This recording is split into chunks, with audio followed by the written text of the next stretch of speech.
เนาะผมเลยปล่อยเด้อโอเคขอบใจเราอิ่วเราอิ่วเอาไหมว้าน้ำเลยบ่น่ะจุดน้ำเลยกินแม่เติมก็ได้จะมีเหือมีแห้ง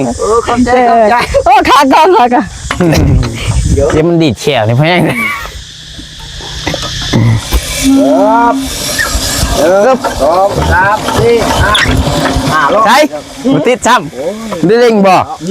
เจ้ามาเร่งเล่มกินเป็นแห้งไปละ1 2 3 4 5 6ซื้อยากินซื้อเป๊ปซี่ใครซื้อมาให้เบาเหรอยักษ์เบาผมยาวผมยาวเห็นบอกผมยาวยาว200 บาทเป็นไงเพิ่นฝากมาให้เด้อโดย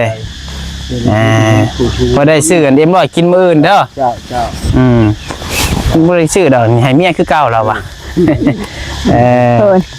อะไรคือค่ะอันคันว่าเสียรถไถมาไถเอาแล้วก็จังนั้นฮะไถเลยก็จะฮะไถบ่ได้น้องแข็งเอามาไถมาไถเอาก่อนแล้วก็จังส่วนบ่ได้บ่แต่ว่ามีไถมาเดียวได้ตัวมาเดียวเพิ่นเบิกส่วนมันน่ะว่าอีกว่าบ่แม่นไถ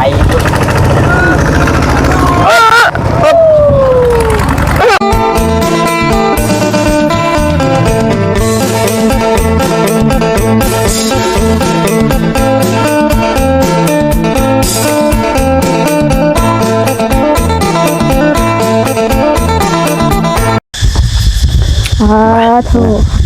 มาวันนี้ผมจะมาเบิ่งจากมือโอ้ตกแต่มือทำตอกอันนึงออก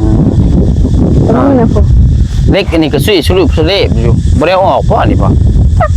เบิ่งผมมันคาเลยต้องได้ตัดออกได้นี่เนาะมันสร้างผลมาเหตุที่สุรุ่ยสุร่ายอยู่พี่น้อยปลาผักบ้งกับงามมาดิเล็กแต่ว่าทางในนี่เป็นยังไงเขาต้องได้ทมด้วยแต่ว่าทางนอกนี่ต้องได้ตัดช่วยนาก่อนช่วยนาไข่ได้ช่วยนาตากแดดเป็นชนะผักบงเนาะโอ้งามสวยสุกงหมองม่วงเขาปลูกใส่นี่ว้าสวยเย็นเลยบริมินแล้วบ่ว้าเด้อ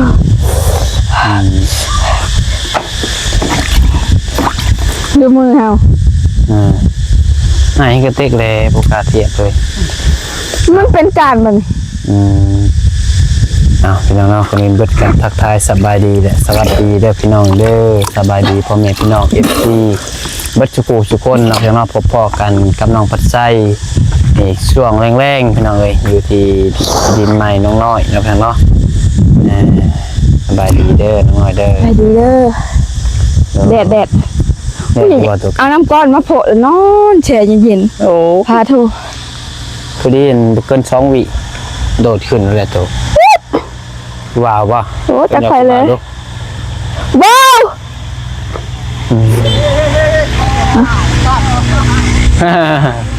นี่ลงเลยเอาเข้ามาดีเลยฮะมาถ่ายเขาคนดินนะสวยใช้ไปได้ใช้หมดใช้เลยคนดินไปเบิ่งดูนี่พี่น้องเลยโอ้สิเต็มเลยเนาะห้อง1พี่น้องเลยเอาคน2 มือป่ะ2 มือมือที่2เนาะเลยพอขนาด2 มือได้ห้อง1 2 มือได้ห้อง1นี่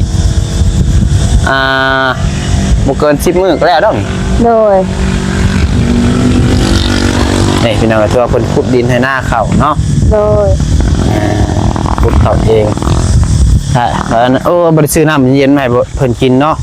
ไปซื้อให้ไปซื้อหน่อยเอาไปฮะเอาไปว่าแม่ไปไอ้แม่ไปซื้อไปแล้วก็เจ๊รถอ้ายให้ก็ได้เอากระนอกออกไปเตียงเลยมาไปซื้อมารถM100เอาเงินนี่ครับบ่มีให้อยู่ฮะมีอยู่บอกว่ามีก็เอาเงินหน้าดีก็ได้เนาะเอาM100เด้อยังไปมาพี่ก็ได้มาซื้อน้ำเย็นมาให้เพิ่นไปซื้อน้ำเย็นมาก่อน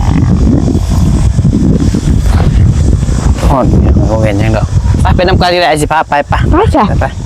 เด็ดเดียวพี่น้องเลยครับไปพี่น้องเลย น้าเกาหลีเหรอ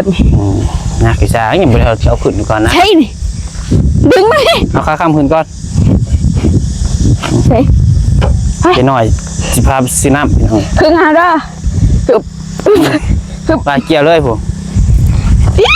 เบรกหน้าน้ำเบรกมันเบรกดีมันได้เด้อจะกำแห้งบัดเดียวได้ หัน เบรกหลังก็ได้เบรกหน้าก็ได้อยู่แต่ว่าค่อยๆเบรก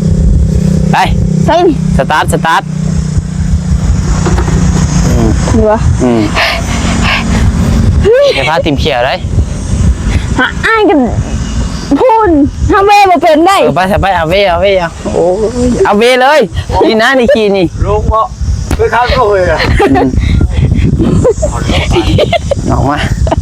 ปลอดปะเนาะ หนานะครับเบิร์นกับผู้ใด เอาดึงมาทีนี้ก็บนในข่าวขี้ชายไปเลยชิมาหูเริ่มย่านแล้วฮะเริ่มย่านแล้วพอ เรื่องประมาณแจ๊สิ เริ่มวันนั้นแล้ว ขาดเลยขึ้นมา ไปขึ้นตัวหน้าขึ้นก่อน เข่งช่อง โอ้ยขาถึงอยู่ยังสิยะเนี่ยครับทั้งไป บ้า ขาดบทเบานิ้วแห้งชูงหรือว่าพี่เช็คผู้เนาะ ไปเลย ไป ไปเลย เอา บอ มาก ใส่เลขแล้วว่าตายเลย นี่บอก ดีเลยรถล่มนี้วันใดยันกล้องล่มไป ปากไหม ทำเดี๋ยว เลิศมากบ่ บ่ไป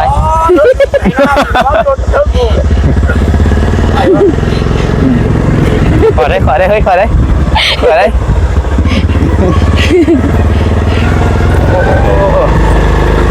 ฮอตวิทนี่จะใช้เลข2ขึ้นก่อนคอยผมมีรถไปเลยขึ้นเลยแง่งไป เด็กสองว่าแบบ ไปมอนก้อนเลยสิเด็กอ่ะ เห็นป่ะ โอ้ปล่อยไป โอ้ยถ่ายเลย มันรถไม่ได้ร้ายดอกพี่น้องปล่อยไปก็ได้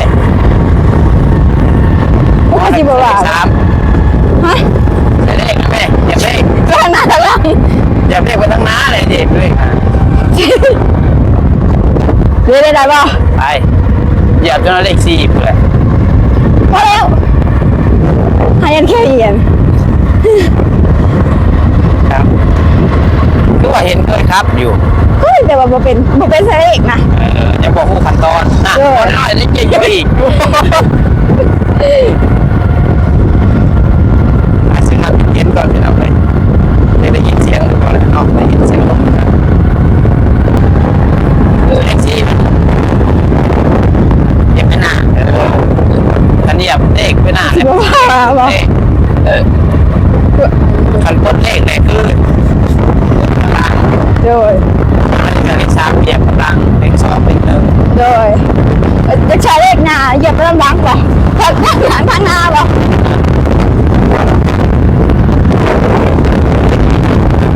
ไปไปก่อนนะ พอจะได้เลี้ยวว่าพอดี แล้วก่อนหน้ามันใส่หนักกันมากเลยจะแนมทางตรงนั้นสีแดง โดยพูด สีน้อยเด็กครับแบบ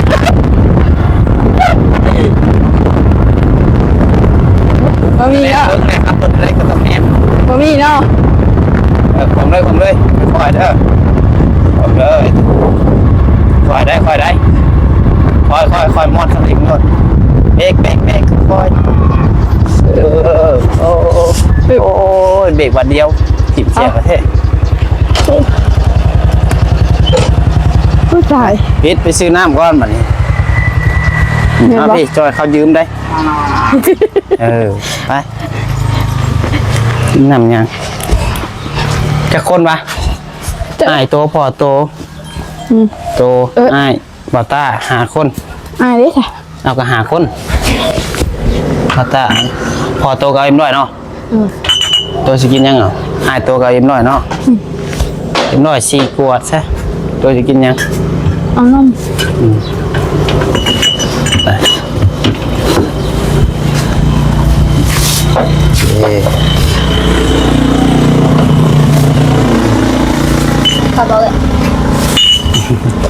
เลยอะไร52,000ค่าใช้จ่าย แน่นอน ได้ว่าสิเลี้ยง อะไรดิพูดแห่งหลาย แล้วซึ่งเงินพอตัวได้นี่ใส่พอตัวได้นี่เห็นป่ะอะเงินพอตัวกับ200 เลยมันดิ เดี๋ยวสิไปมอบรางวัลให้พอน้องน้อยน้ำพี่น้องเลยไปเนี่ยมาซื้อน้ำเย็นๆก่อนอ๋อห้อนคำยังอ้าวอยู่เนาะขอโทษดิ พาโทรไงได้ขับก่อน นะครับบอใช่ครับนะครับใช่ยังเราจะขับอีกข้อละบอ เอาละขับผลิตเป็นควัน ขับพอดีเป็นควันไปเสร็จไปคำเลย ใช่ ขึ้น ไป ไปเดี๋ยวไปเจอกันอยู่คุณก็ได้พี่น้องเนาะ เลย เดี๋ยวมันจะยันไม่ได้ยินแต่เสียงลมหัวนะเว้นเดี๋ยวไม่ได้ยินเสียงว้าวอันนี้คือหน้าแพง เลยไปนะเพจ ไปปุ๊บปั๊บ กับอึบ ดูในแปลงข้างขึ้นนี่เนาะแปลงข้างขึ้นปุ๊บปั๊บปุ๊บปั๊บปุ๊บปั๊บปุ๊บ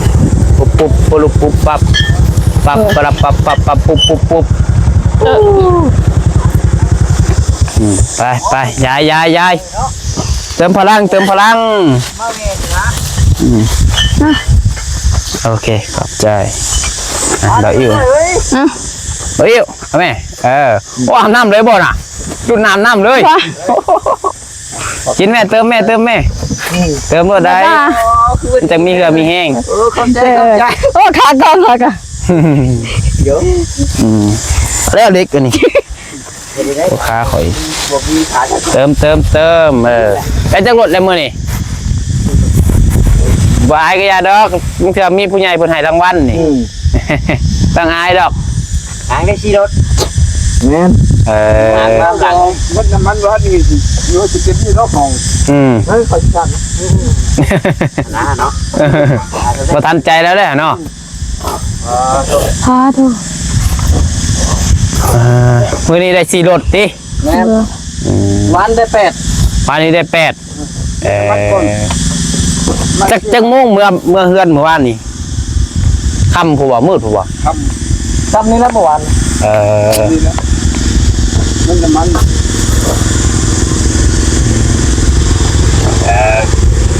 จะเฮ็ดยังหั่นน่ะคือ เย็น แต่จัดมาให้ลูกชายสิกินนี่ฮะจัดมาก่อนเติมพลังก่อนพี่น้องเจ็บปวดมับอยู่คนแห้ง กินเอ็มร้อยต้องตบก้นเนาะ ฮะ ต้องตบก้น เจ๊แล้ว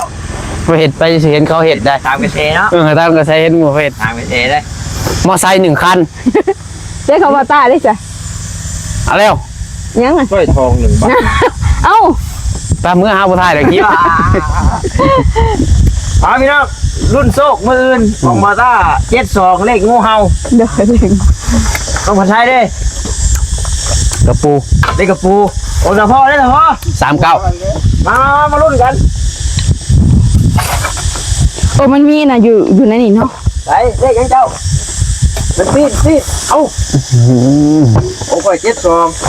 โอ้แต่พ่อ มาเจอ ป้าจ้ะมื้อที่ไอ้กินนี่กว่า1นี่3 มื้อเอาบอกอีหลีมื้อนี้มันเมื่อยแห้งพี่น้องเอ้ย 73เลขยัง 39กระปู 73เด้ 73แมงมุม ฮะ แมงมุมบ่ ของแต่พ่อ73พ่อ72 ลักษณะได้หาขลินเกมฮะ ของอ้ายน้องน้อยเนี่ย ใช่ ไม่รุ่นบ่ ชิมกินเอาได้ใส่ เบิ่งอยู่หน่อย เจ๊ไม่มาปาก อันนี้48อันนี้ พรน้อยชนะ ของน้องน้อยได้ค่ะ เฮาเสียเฮาเนาะ โอ้เสีย ห้าวคือบะหมี่วะ27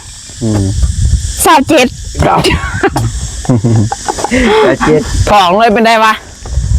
ยกรถไถถองเลย เอาคนเลยสบายดีก่อนเนาะเจ้าคือนี่รถค่าได้ผีตับ ค่าเสียบ่ ตับเขาแล้วก็ค่าอีกหน่อยมัน ใช้ขุดเอาอยู่พุ่นติเฮ็ดน้องเลยบ่น่ะ บ่ยังสบาย โหเพื่อแล้วเอาข้าวเต็มนี่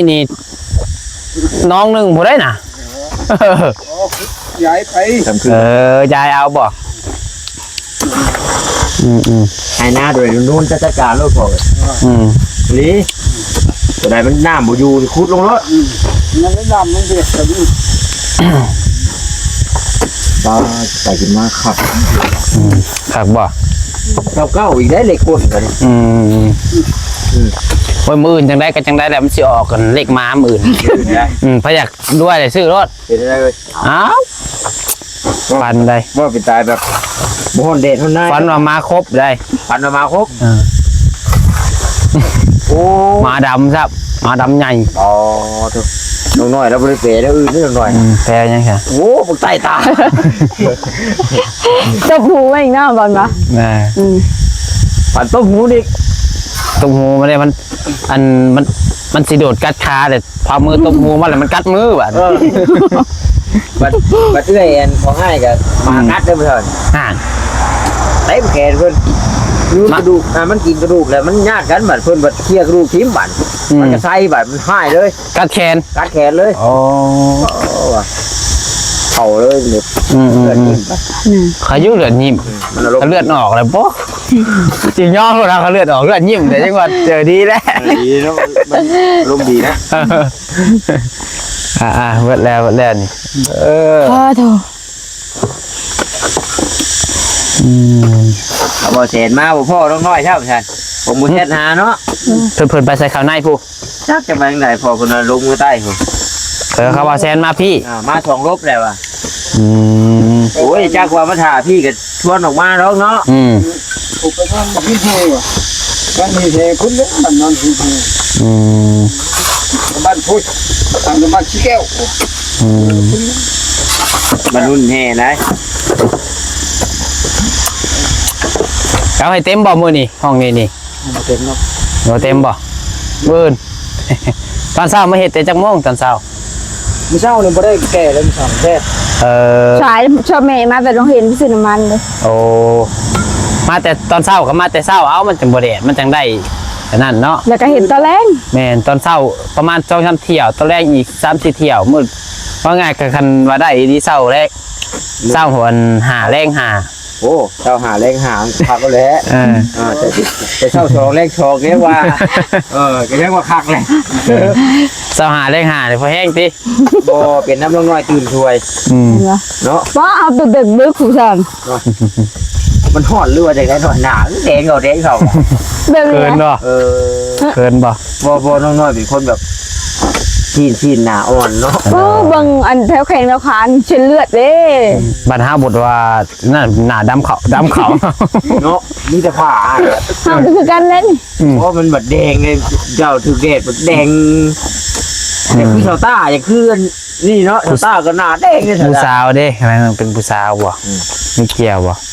ตะกี้เห็นชาวเบลกับป้อน แดงหมดกัน แดงเดี๋ยวนี้ดำเขาเดี๋ยวนี้เพราะตากแดดลาย ครับ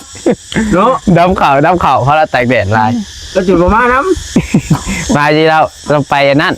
เพิ่นไปพวกแขวเพิ่น โย ห้ามคือกัน โอ้ย เล่น ได้อยากได้เงินเนาะ อยู่ห่มกับขาวไปออกแดดอากาศด พามาตากแดดโดนลายเนาะแล้วก็ว่าอะไรเพิ่นอยู่เพื่อนอยู่ชาติหลายเพิ่นก็ เอาหมดเลย บ่ตะกี้ก็เฮ็ดเวียกอยู่อุทุมพรก่อสร้างเลยเมื่อย ที่เห็นเห็นบ่ เฮ็ดปีหนึงบ่ได้เฮ็ด แต่พ่อก็ว่าคุ้นอยู่ไหน แล้วเพิ่นแล้วบ่ไหวแล้วเพิ่นมาลองเฮ็ด YouTube นำ ตัวเคยเห็นอยู่ไสเนาะบ่ประชัน เลย คุ้นอยู่ เรียบร้อยรถนี่ เอาอีกว่ารถนั่นน่ะ เอาอีก ให้อีกรถหนึงเลยเมื่อบ่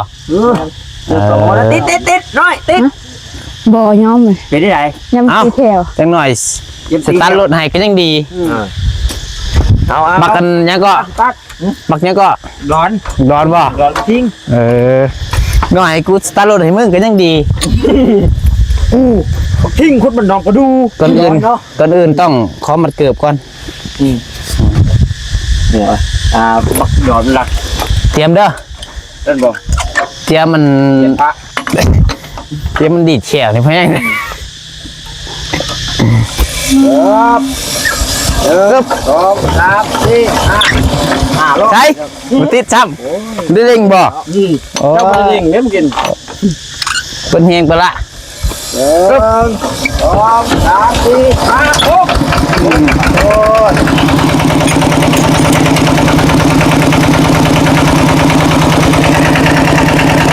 ไป อายาติน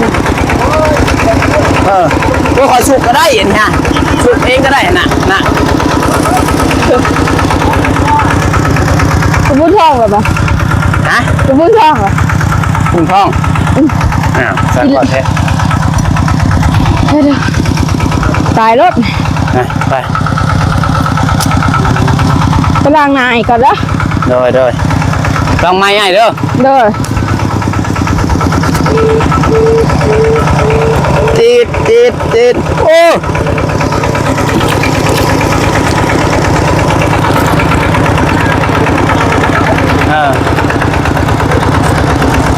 ปึ๊บ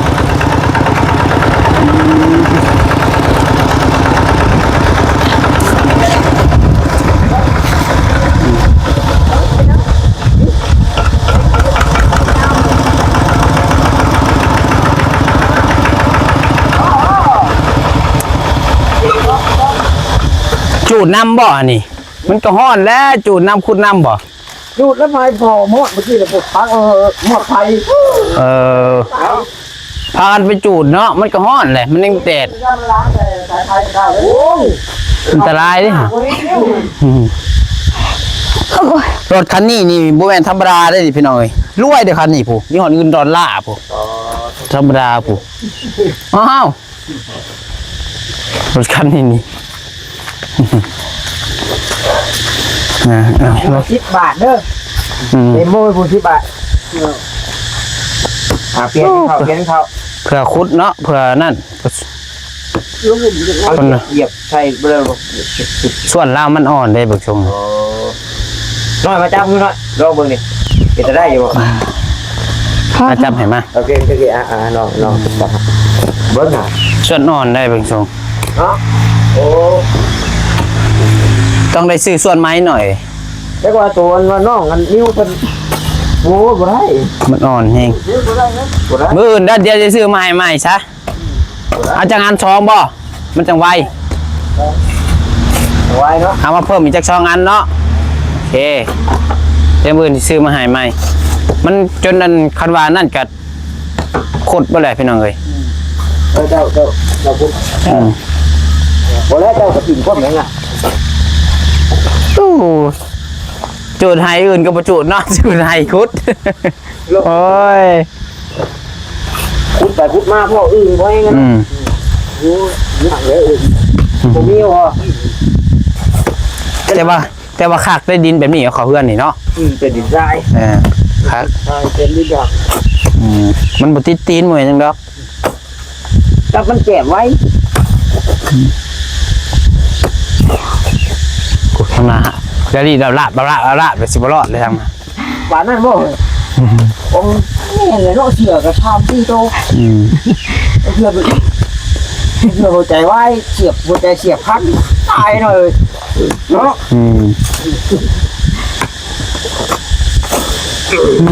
คนกุ้มคือ น่ะ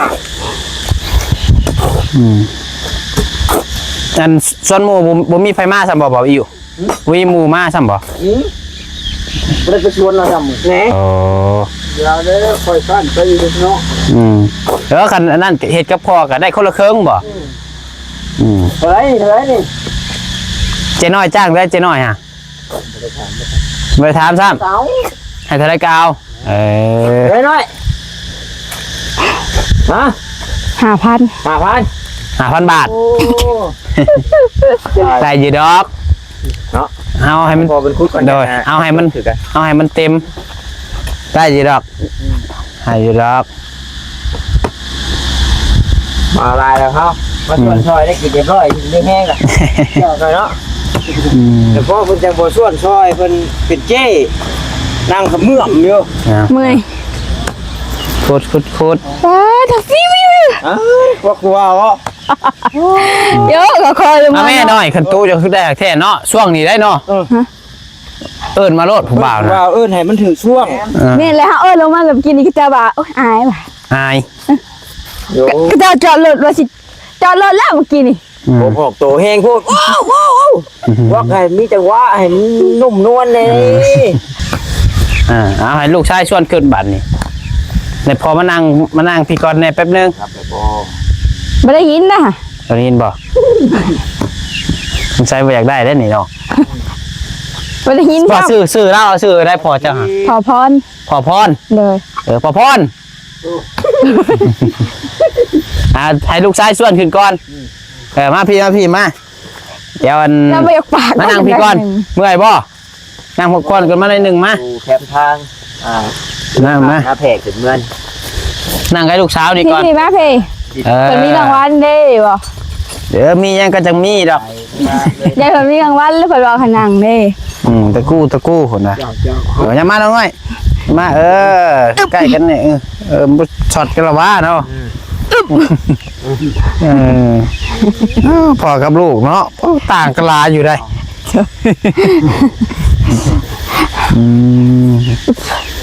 เมื่อยอยู่บ่ พอเฮ็ดอยู่ พอเห็นอยู่โอ้ย เพิ่นนะเนาะ ก็ คือมันเมื่อย เบิ่งซาพี่น้องเลยเดี๋ยวมันจับไม่ได้เลยบาทหนึ่งเดี๋ยวดับอาจจะเอาให้เพื่อน เป็น ก่อน จกไป ฮะเริ่มมีอยู่บ่ บ่ได้กระเตื้องนะน้องเพิ่นเนาะ ซื้อหรือไม่จักกินเบิดละบ่ต้องน้อยยังอยู่คิดได้เอาเงินรับไปใส่เบิดเลยเพิ่นผ่ามาตั้งแต่ผู้แหลมมือก่อนสิพาน้อยไปกวดเพิ่นให้พอน้องน้อยพอได้ซื้อ เดี๋ยวกิน ซื้อยากินซื้อเป๊ปซี่ไปซื้อมาให้ เบาเพียง ยักษ์เบาผมยาว บ่ผมยาว แขนบ่ผมยาว บ่ผมยาว 200 บาทเพิ่นให้เพิ่นผ่ามาให้เด้อโดยพอได้ซื้อกันเอ็มร้อยกินมื้ออื่นเด้อ เจ้า บ่ได้ซื้อดอกให้เมียคือเก่าแล้วว่ะ โดนใช่แล้วก็ถ่าย ของเบาอิ่วยังบ่มีเบาอิ่วเด้อผู้แรก อยู่ว่าชื่อฮะ คนเขาแล้วนี่มีอยู่ดอกเผื่อคนแล้วนี่มีให้อยู่ดอก จกแล้วบ่ บ่เผาหน่อยใจได้เนาะอันนี้เพิ่นผากมาตั้งแต่2-3 มื้อก่อนพี่น้องแต่ว่าบ่มีโอกาสให้เพิ่นจักเทื่อเอาขอบใจเพิ่นเด้อพ่อเด้อ เจ้าครับ โอ้ยพอลุงทางฝั่งไทย เจ้า โดย ว่าได้แม่ขอขอบคุณ มันทุกคุณ คุณยายทางไทย เป็นไงทางไทยทางเฮ็ดนกเราให้อยู่ดีมีแห้งดูคนเลย โดย สุขภาพให้เข้มแข็งสมบูรณ์สาธุ โดยเอา ถึงได้ใช้ย้อน เก็บเมียนมัน โอเคแล้วมันเฮียเด้อเจ้าไว้ดีเด้อ เฮียอยู่แล้ว ฮะ เฮียอยู่ เฮียอยู่แล้วว้าวเจ้าไว้ดีๆหน่อยเมื่อพวกมืออื่นพอได้ซื้อน้ำเย็นๆกิน บ่ได้ซื้อน้ำ กระติกบ่มีบ่บ่ได้พากัน นี่กระติกอันนี้เด้อ FC เพิ่นว่าน้ำกินน่ะพากันไปซื้อน้ำดีๆกินซะเพิ่นน่ะมีอยู่บ่ล่ะเงินน่ะยังมีอยู่ล่ะว่าซื้อน้ำอยู่ นี่กระติกแหละให้อ้ายเด้ตัวจ้างกับเจ้าเลยล่ะ เพราะว่าเพิ่นบ่อยากให้กินน้ำอันนี้มันเพื่อนตัวให้เงินมีโรคอยู่ตัวก็กินอันนี้บ่ กินแน่นี่แหละ นั่นแหละไปซื้อกินซ้ำมันก็บ่ได้แพงตุกเท่าไหร่ 7,000 กีบ 10,000 กีบบ่ นี่แหละ ซื้อไว้กระตุกเฮาก็มีตุก15ที่เห็นเขาว่าเขามาขาย มันจังอันสะอาดเฮานี่แหละบ่แม่นหยังดอก โดย 40,000 40,000 คันตุกน้ำน่ะ แล้วที่กระตุกบ่แห้งแล้ว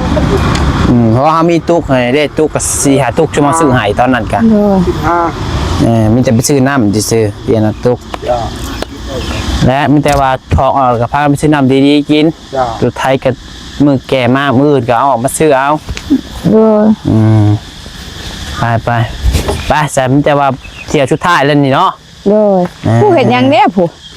มาเบิ่งพี่ก้อนบัดพี่น้องเนาะบ่พอแล้วบ่นี่เอาใส่เต็มเลยบ่เอาใส่เต็มเลยบ่ เก็บเมียน เบิดหันก่อนมา โอ้ย มาจกมาสิลองเบิ่งดูลองเบิ่งก่อนจักบาทมาซอยก่อนเจ้าเพิ่นว่าบ่ได้นั่นได้นี่เนาะนิดหน่อยก็มีผลงานเพิ่นก่อนพี่น้องเอ้ยไอ้ดีได้ โอ้งาม งามบ่ คือจะเป็นโต๊ะ ไอ้บ่ พอยังนี่ก็ได้ ออกได้บ่ได้รับผิดชอบได้ ยันเมื่อไปเห็นตะขา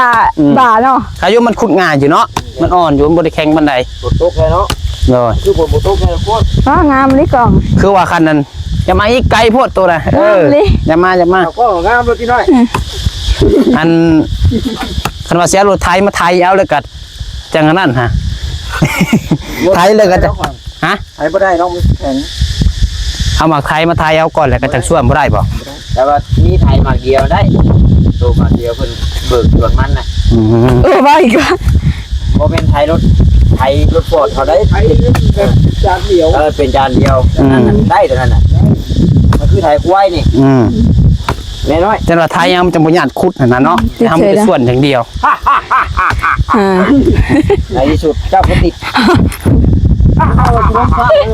ดลงไปได้ เป็นหยัง บาทน้อยเอ้ย ลง มันบ่เป็นตามันฮัก เดี๋ยวซื้อส่วนมาให้ใหม่ เพิ่นเฮ็ดให้ไหมคุณกันรถ มันจะเฮ็ดด้ามไว้ถ่ารถซื้อไว้ให้2อัน อาซับชัดชาปิ้งไก่ถุงหน่อยนึง รถใส่หัวง่อยพอแห้งนี่เนาะ เพราะเขาขาดจะสิวายแล้วเนาะ เอาเต็มแล้วนี่ เบิดนี่ก็เอาแล้ว เรือแล้วนี่เพิ่นนี่กะมันชวดน้ำ ข้าวแรกบ่มีแห้งไปหารอริมเช้าแดง เนาะนักคือแท้ได้ขี้ดินนี่เนาะ โอ้ไง มาเจ๊น้อยมา ช่วงนี้น้ำมันแพงเพิ่นเลยสะสมมันนั่นไว้มันใส่ใส่หน้า จันตัดอยู่นี่พี่น้องเอ้ยมันฮ้อนนี่กะ เด็ดเดียวว่าได้จะนิดเดียวเท่าไรก็พอ แชนเดียว โอ้100,000สิไปเต็มรถไถนี่บ่แม่นจักลิตร ระดับ3แสนได้ก็ขายไป แม่นบ่ ทางมันพ่วงเลย แล้วก็ บ่เอ้ยขนาดรถจักรซุมเฮานี่ยังอันแสนปลาย รถจักรทางไปเปย์ด้วยมีนั่นเบิ้งอันนี้มันกลมดิ นั่นแหละยังว่าอยู่100,000บ่ใช่มันเต็มฮอดบ่ครึ่ง ทางเดินไปดูแล้ว มันรถไถกับรถใหญ่อันเดียวกันเหรอวะกระส่วนคือกันเนาะ เดียวดิบ่ได้เฮ็ดได้42,000ปลาย เริ่มปวดหัวมันเกียนขึ้นมาอีกพี่น้องโอ้ ชื่อฮันเบียดนี่โอ้ย โอ้เจ้าไปชื่อน้ำมันตุกนะโอ้ยแห้งแล้วฉันน้ำมันนั่น ลูก เป็น ชา ทาย ยตัว เนี่ยมาใช้ลิตรเดียวนี่เราบังยิบยืนคือเขาได้กันไหนกระโดดซื้อหมกเซน บ่บ่แล้วเนาะตั้งไว้หก ชื่อคันว่าพอมีเงินเนี่ยซื้อไว้รถเนาะจัก500,000นี่500,000นี่ก็บ่พอ หน่อยเดียวนะ ฮะ หน่อยเดียวนี่5แสนนะ หน่อยเดียว ไอ้เนี่ยแต่ว่าระยะเอาดินมันจ่อ แม่นบ่ได้ไกลปานใด แต่ว่าระยะดินเอาไกลให้คักโอ้ยเดือด เลย แต่ข้าวแต่น้อยว่าอยู่ส่วนดินเข้าห้องละ500เดี๋ยวเพื่อนยกนี่แล้วได้ห้องละพันปลายพุทธของน้ำก็ขอเนี่ยน้ำพี่น้องได้1,000ก็โอ้ดีใจแล้ว ตะกี้เนาะ คุดแล้วบ่ได้เอาท่อลงกันคุมละ500ดิตอนไปคุด พันจีนนี่ พันจีบนี่ก็ อันจิตไปฮอดพุ่นแล้วแถวยังแก่นพุ่นแล้วแถว หอดใจ เอาเงินตะเก่าดิตะเก่า เดี๋ยวนี้1,000ไปชิโนกับ บ่ได้ ยาก บ่ต้องเห็นก็พอนะ500จ้างลงเงินจะมาชิโน่เขาให้ยังมาเอาเนาะ ไปพอแล้วแต่ชูเจ้าส่วนแต่เถื่อทำได้เนาะค่าแล้วบริสุทธิ์ได้ขอสิ ลูกบ่ได้เด้อฉันเล่นก่อน ขอสิเสียใช้ได้กันค่านี่เบ็ดน้อยมาสุกได้หน่อยเอ้ย โดย สุกเด้อ มาบาทเนี่ยเตรียม คุณออกให้มันต่ำๆติเฮิบนะลองเบิ่ง โอ้ยเรา 2ฮึบ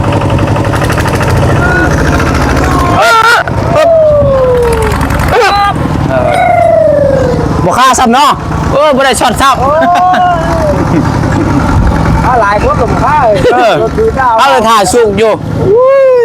โอ้ตีเลือดกับมึงแล้วพอ เอาพี่น้องเนาะ